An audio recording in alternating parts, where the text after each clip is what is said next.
अध्याय 3. श्री गणेशाय नमः. धन्य धन्य ते या जगती स्वामी चरणी ज्यांची भक्ती, त्यांची नाही पुनरावृत्ती, पद पावती कैवल्य. निर्विकार स्वामी मूर्ती, लोका चमत्कार दाविती. काही वर्षे करुणी वस्ती, मंगळ वेढे सोडिले. मोहळा माझी वास्तव्य करीत, आप्पा टोळ झाले भक्त. तेथेची साकल्य वृत्त, अल्पमती केवी वर्णू. सवे घेऊनी स्वामींसी, टोळ जाती अक्कलकोटासी. अर्धमार्गावरून टोळांसी, मागे परतणे भाग पडे. टोळ गेली या परतोनी, स्वामी चालले उठोनी. बहुत वर्जले सेवकांनी, परी नच मानिले त्या. तेथून या निघाले, अक्कलकोटा प्रती आले. ग्रामद्वारी बैसले, यतिराज स्वेच्छेने. तेथे एक गाविद होता, तो करीत यांची थट्टा.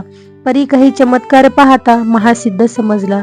पूर्व पुण्यास्तव निश्चिती, आले चोळपाचे गृहाप्रती. स्वामीसी जाणून ईश्वर मूर्ती, चोळपा करी आदर. योग यागादिक काही, चोळपाने केले नाही. परी भक्तिस्तव पाही, स्वामी आले सदनाते. तयाची देखून या भक्ती, स्वामी तेथे भोजन करती.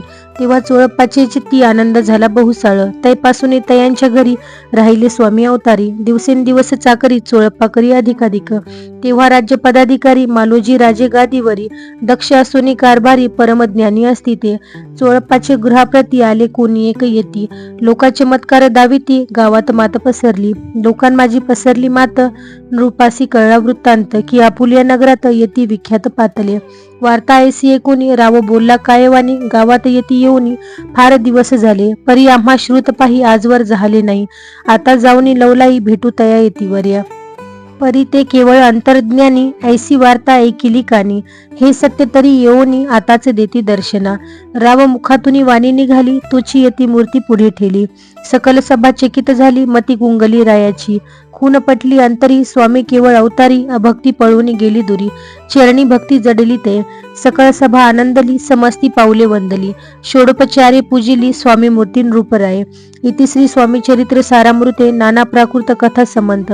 प्रेमळ भक्त परिसोत, तृतीयोध्याय गूढहा. श्री स्वामी राजार्पणमस्तु. श्रीरस्तु शुभम भवतु.